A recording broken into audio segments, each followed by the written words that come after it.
Hello aspirants, welcome back to Bharat LY academy. ముందుగా చూసుకున్నట్లయితే RRC group D level 1 notification చూసుకున్నట్లయితే final అయితే notification release అయింది 32,000 పోస్టులకి. అయితే ఈ నోటిఫికేషన్ దీని యొక్క అప్లికేషన్ ప్రాసెస్ ఎప్పుడంటే రేపు అనగా 23 జనవరి నుంచి అయితే ఇది అనేది అప్లికేషన్ ప్రాసెస్ అనేది 23 జనవరి నుంచి స్టార్ట్ అవుతుంది కదా.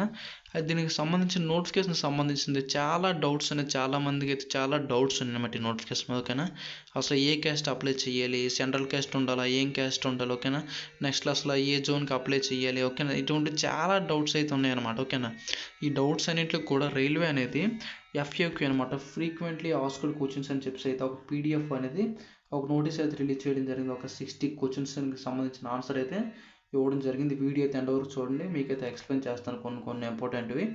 అది మీరు చూడాలంటే మీకు ఈ పీడిఎఫ్ మీరు చూసుకోవాలంటే ఆర్ఆర్బి సికింద్రాబాద్ అని టైప్ చేయండి. అక్కడ మీకు కింద ఎక్కడైతే స్క్రోల్ అవుతుంటుంది. ఓకేనా, ఒకసారి చూడండి. ఇదైతే ఇంగ్లీష్ మీద క్లిక్ చేద్దాం. మనం ఒకసారి చూడండి, ఓపెన్ చేద్దాం. ఒకసారి చూడండి, మనం ఓపెన్ చేసుకున్నట్లయితే మనకు ఓపెన్ అయింది కదా.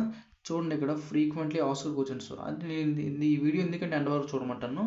మీరు బిఫోర్ అనమాట, రేపు అప్లికేషన్ ప్రాసెస్ అనేది స్టార్ట్ అవుతుంది కదా.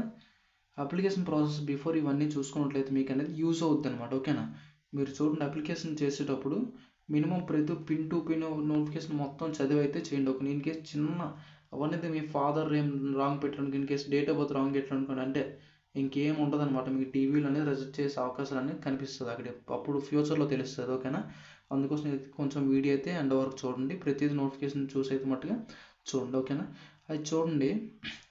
ఫస్ట్ క్వశ్చన్ చూడండి, what is opening application date opening ఎప్పుడంటే 23 జనవరి నుంచి అయితే చెప్పాడు అనమాట. నెక్స్ట్ చూడండి, last date of submission application 22 ఫిబ్రవరి అయితే ఇక్కడ ఇవ్వడం జరిగింది కదా. నెక్స్ట్ క్లోజింగ్ డేటు పేమెంట్ ఉంటుంది కదా, పేమెంట్ అయితే మట్టుగా 24 ఫిబ్రవరి వరకు అయితే ఉంటుంది. ఇన్ కేసు మీరు ఫస్ట్ అప్లై చేస్తారని ఇక్కడ పేమెంట్ అయితే కొంచెం లేట్గా చేసిన అయినా పర్లేదు అనమాట. ఇది మోడిఫికేషన్ డేట్ అనమాట. ఓకేనా, మోడిఫికేషన్ డేట్ అంటే అకౌంట్ డేట్, క్రియేట్ అకౌంట్, చూస్ రైల్వే ఆర్ఆర్బి బోర్డ్స్ ఇవన్నీ ఉంటాయి కదండి, మోడిఫికేషన్ అనేది ఇవ్వడం అనేది జరుగుతుంది. ఓకేనా, నెక్స్ట్ చూడండి. నెక్స్ట్ చూసుకున్నట్లయితే అంటే దీనికి సంబంధించిన రైల్వేకి సంబంధించిన ఇది ఉంటుంది కదా, అంటే దీనికి సంబంధించింది కాంటాక్ట్స్ అనేది డీటెయిల్స్ అనేది హెల్ప్ డిస్క్ అనమాట. మీకు ఏమైనా ప్రాబ్లం ఏంటంటే హెల్ప్ డిస్క్ అనేది మీరు అనేది కాంటాక్ట్ అవ్వచ్చు అనమాట. ఓకేనా, చూడండి, what are the requires of the create account అనమాట. అంటే క్రియేట్కి అకౌంట్ చూసుకున్నట్లయితే మీరు అకౌంట్ అనేది ఫస్ట్ ఏంటంటే ఆల్రెడీ మన టెక్నీషియన్ గట్ట అకౌంట్ ఉండలేదు పర్లేదు. లేని వాళ్ళు ఏం చేస్తారంటే చూడండి, లేని వాళ్ళు ఏంటంటే మీరైతే ఆర్ఆర్బి వెబ్సైట్లోకి రేపు వెళ్ళినట్లు అయితే చూసుకున్నట్లయితే అక్కడ లింక్ యాక్టివ్ అవుతుంది కదా. అప్లై నౌ చూసుకున్నట్లయితే క్రియేట్ న్యూ అకౌంట్ అని వస్తుంది.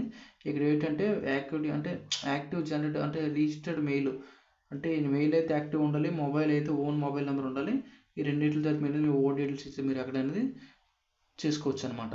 ఓకేనా, అది చూడండి. నెక్స్ట్ చూసుకున్నట్లయితే ఇక్కడ చూడండి, I have create a account then 1/2000 should be create another account. అంటే ఏమంటున్నాను చూడండి, ఏమంటానంటే మీరు ఆల్రెడీ ఒక అకౌంట్ క్రియేట్ చేసుకుని ఉన్నాను, మళ్ళీ దీనికి కూడా వేరే అకౌంట్ క్రియేట్ చేయాలా. ఓకేనా, అది దీనికి ఏమంటున్నాను చూడండి, no candidate who have already created account during the notifications. ఈ నోటిఫికేషన్ ఉన్నాయి కదా, దీనికి ఎవరైతే అకౌంట్ క్రియేట్ చేసుకున్నారో అదే అకౌంట్ అయితే అప్లై చేయండి అని చెప్పి అయితే చెప్తుంది అనమాట. ఇన్ కేసు మీకు ఫోటో సిగ్నేచర్ అయితే చేంజ్ చేసుకునే అవకాశాలు అనేది కనిపిస్తుంది అక్కడ. ఓకేనా, నెక్స్ట్ చూడండి, వాట్ ఆర్ ది ప్రొసీజర్ అయితే చూసుకోండి. జనరేట్ అకౌంట్ ఇవన్నీ అనేది కామన్ అనమాట, ఇవన్నీ మీకు తెలిసిపోద్ది అప్పుడు. ఓకే, ఎడిట్ అకౌంట్ చూడండి, no candidate cannot be edited. అంటే మీకు ఇన్ కేసు చూడండి, ఇక్కడ ఎడిట్ చేస్తారు కదా, ఎడిట్ చేసే అవకాశాలు కూడా మీకు అనేది కనిపిస్తుంది అనమాట. ఓకేనా, అది ఎప్పుడంటే మీకు ఫైనల్ మోడిఫికేషన్ ఇస్తుంది అప్పుడైతే అవుద్ది అనమాట. ఓకేనా, what are the next procedure. Next చూడండి, అకౌంట్ అయిన తర్వాత ఈ విధంగా అనమాట పేమెంట్ ఇవన్నీ టోటల్ పోస్ట్ ప్రిఫరెన్స్ ఉంటుంది. పోస్ట్ చూసుకోండి, సైన్ ఇన్ అకౌంట్ ఇవన్నీ ఉండడం అనేది జరుగుతుంది ఇక్కడ అనేది చెప్పడం జరిగింది. ఓకేనా, అది చూడండి. నెక్స్ట్ చూడండి, can mobile using the filling applications. అంటే మొబైల్ యూజ్ చేయొచ్చు అప్లికేషన్ ఫిల్ చేయడానికి. అంటే ఏమంటుందంటే some features of the applicable model of the work properly. అంటే ఏమంటుంటే డిస్క్టాప్ సైట్లో పెట్టుకుని అయితే చేయండి, అప్పుడు మీకు అనేది ప్రాపర్గా కనిపిస్తుంది ఒకటి చెప్పడం జరిగింది. ఓకేనా, వాట్ ఈస్ ది ప్రొసీజర్ లాగిన్కి సంబంధించి ఆల్రెడీ మనం సబ్మిట్ చేయలేవన్నీ ఉంటాయి. ఓకేనా, how many pay levels of the చూడండి, ఓన్లీ పే లెవెల్స్ అన్నీ వేయటం అనమాట. ఓకేనా, అంటే పే లెవెల్స్ అంటే అన్ని పే లెవెల్స్ ఉండవు, ఓన్లీ సెన్ 8 అనమాట ఇది. ఓకేనా. అయితే నెక్స్ట్ చూడండి, can I apply submit of the common applications different same railways అంటే ఏమంటుందంటే, ఒకసారి చూడండి, ఫస్ట్ నుంచి చూడండి. Can I apply submit common applications for different post in same railways. Yes, మీరైతే అలా అప్లై చేసుకోవచ్చు. Candidates are the allowed apply different పోస్టులు అనమాట. ఎందుకంటే మీకు ఎన్ని పోస్టులు ఉన్నాయి కదా, మీరే ప్రిఫరెన్స్ ఇచ్చుకోవచ్చు, 1/1 ఇచ్చుకోవచ్చు. ఓకేనా, అవుతుంది. నెక్స్ట్ చూడండి, కెన్ ఐ అప్లై అంటే డిఫరెంట్ బోర్డులకి ఒక పోస్ట్. ఓకే, అంటే ఇప్పుడు సికింద్రాబాద్కి అప్లై చేస్తుంది, చెన్నై అప్లై చేస్తుంది అయితే అవ్వదు అనమాట, అలా ఏదో రిజెక్ట్ చేస్తారు, అందుకే అవ్వదని చెప్తాను. ఓకేనా. అయితే నెక్స్ట్ చూడండి, కిందకి స్క్రోల్ చేద్దాం. వై ఆధార్ వెరిఫికేషన్ రిక్వైర్డ్ అనమాట. ఆధార్ వెరిఫికేషన్ అయితే కంపల్సరీ ఉండాలండి. ఓకేనా, దీనికి సంబంధించింది ఇది కూడా అయితే ఒక చిన్న update. What are the documents of the procedure changed my name already name అంటే ఏముంటుందంటే, what documents should I produce I have the already change my name అంటే ఏమంటుందంటే, అప్లికేషన్స్ అని ఉంటాయి కదా, దీని ప్రాసెస్ అనేది ఇన్ కేసు మీకు నేమ్ ఇటువంటి చేంజ్ చేయాలంటే డీవీ టైంలో అనమాట. డీవీ టైంలో ఏంటంటే అప్లికేషన్స్ యొక్క మస్ట్ ప్రాసెస్, గెజిటెడ్ నోటిఫికేషన్స్ ఇవన్నీ ఉండే లీగల్ డాక్యుమెంట్స్ టోటల్ ఇవన్నీ ఉన్నట్లయితే అప్పుడు అవ్వడం అనేది జరుగుతుంది. ఓకేనా. అయితే చూడండి, ఇంకా చాలా క్వశ్చన్స్ అయితే ఉన్నాయన్నమాట. మీకు ఇవన్నీ ఎక్కడంటే కనిపిస్తాయి అనమాట.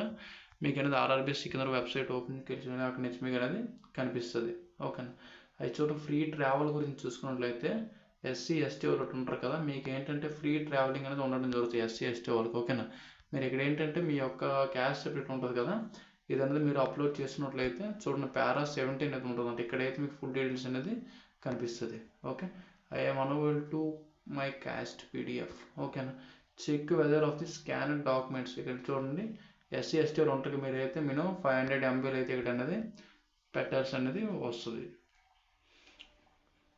అయితే నెక్స్ట్ ఇంకా కిందకి చూడండి, ఇంకా చాలా క్వశ్చన్స్ ఉన్నాయి అనమాట. ఓకేనా, మీరైతే ఒక్కసారి దీన్ని పూర్తిగా నోటిఫికేషన్ ఎక్కడంటే ఆర్ఆర్బీ సికింద్రాబాద్కి వెళ్ళి లేదా ఆర్ఆర్బీ చెన్నైలోకి వెళ్ళా ఎందులోకి వెళ్ళి మీకు అనేది ఈ ఫుల్లీ 60 క్వశ్చన్స్ అనేది మీకు ఉండడం అనేది జరుగుతుంది. ఒకసారి అక్కడి నుంచి అయితే చూడండి, ఎందుకంటే వీడియో లెంత్ అయిపోతుంది అనమాట ఇక్కడ. ఓకే, కొంచెం వీడియో అయితే లెంత్ అవుతుంది కదా, అందువల్ల అనేది.